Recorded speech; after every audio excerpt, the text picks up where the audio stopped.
Welcome to the channel, everybody. In today's video we're focusing on chippers, and in particular I want to focus today on the 11 chipper.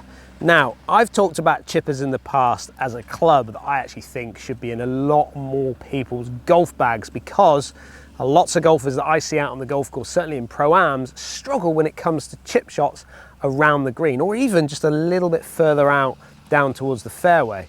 Now, when it comes to the chipper, it is a little bit of a one-trick pony, as in it's really only designed to be able to just chip that ball up onto the green. We're going to talk about how to use a chipper today in this video, but I wanted to compare the 11 to the ping chipper, because I've done a video on this one in the past and it's actually come out really well, and I think it's going to should be in lots of people's golf bags. But from a price point of view, there is a difference, but let's get into it in this video. Now, the first thing you have to note when it comes to a chipper is this club is a lot more upright than you're going to get in the rest of your set of irons, should we say. So what the idea of it is it wants to get you into kind of like a putting or a putter setup. So if I was going to be putting, a putter being a little bit more upright in its lie angle, which gets me just a little bit more over the ball, allowing me to maybe have a little bit more of a straight back and straight through technique when it comes to the technique of hitting a chip shot or a putt. Now, with this chipper, we've also got a loft of around a 7-iron loft, but it's a little bit shorter in its length as well compared to what we're getting out of a 7-iron. Now, I'm going to grip this just like I would a putter, and I'm just going to pop the weight just a little bit more onto my kind of lead leg, my front foot, as I lean towards that target.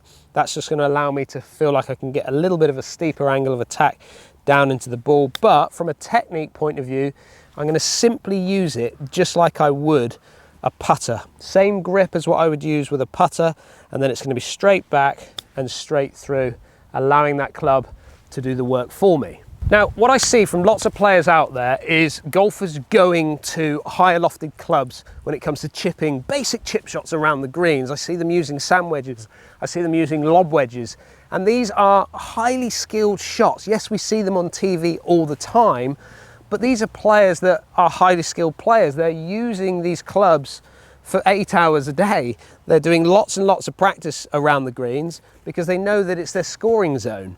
Now, for a shot like this one, which I've got loads of green to work with, yes, you may move into a club that is like your 7-iron or an 8-iron to be able to play this shot. But actually, having a chipper in your bag for these basic shots, the great thing about the chipper, as I've talked about, being slightly more upright, it gets you into that putting technique. It allows you to be able to take your wrists out of play. I see so many players kind of want to flick at it when it comes to this shot. But having this club in the bag actually, I think, really does help with performance.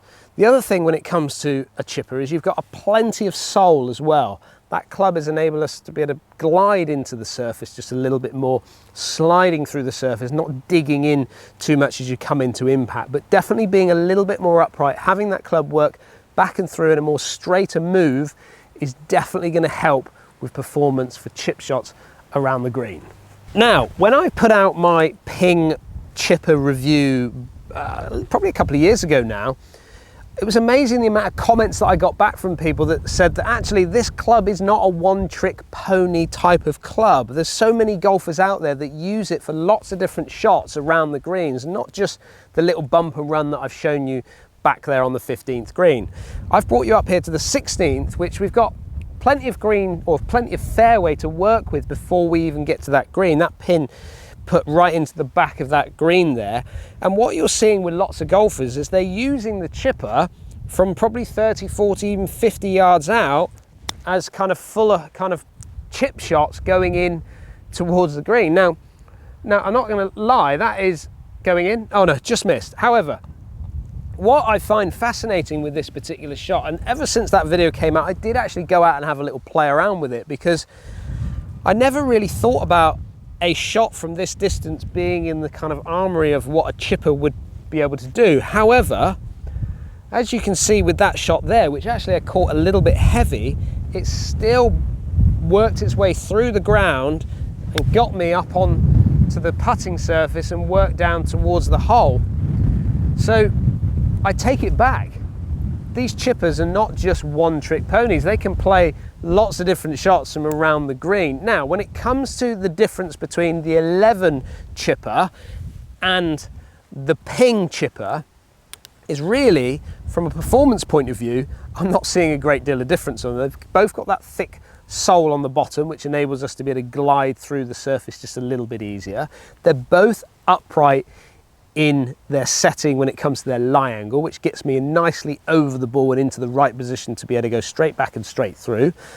And they've both got similar lofts, being able to launch that ball in the right way, getting that control when it lands up on the green. The big difference that I'm seeing with these two particular clubs, other than the visuals of them, one being kind of stealth black in that 11, whereas we're going more of a sort of chromey type of effect when it comes into the ping, but the big difference is the price. We're talking £130 when it comes to the ping chipper compared to £90 when it comes to the 11 chipper. And from a feel point of view and from a performance point of view, there's not a great deal of difference between these two clubs at all. So as I mentioned a moment ago, 11 focusing very much on kind of a stealthy look as we set up down by the golf ball, having that black grip with the black shaft into the black head. And I've got to say, visually, I mean, I love all of the products that they make when it comes to 11 because they do focus on a stealthy kind of look down by the ball. Actually, from the black headed point of view, it makes it actually look just a little bit smaller in its profile. It certainly is. It's actually the same size as what I'm seeing out of that ping, but there's a little white line that's going on the kind of bottom groove, which for me is probably the winner when it comes to this setup, because the great thing about that is it's kind of, that's my alignment tool when it comes to using this club and getting my setup towards the target. Ping put them on their clubs and I really like it. Having that line just makes it so much easier to be able to line up to my intended target. But as always, I'd like to hear down in the comments, are you somebody that should consider putting a chipper in the bag? I'd like to hear from you guys. Would you consider testing one of these clubs? Or are you somebody that uses a chipper and maybe you're looking at the 11 as a product that might work for your game? Down in the comments. Don't forget, if you are new to the channel, please consider hitting that subscribe button. A big thank you to 11 for sending me out this chipper to test, and I'll see you again on the next video.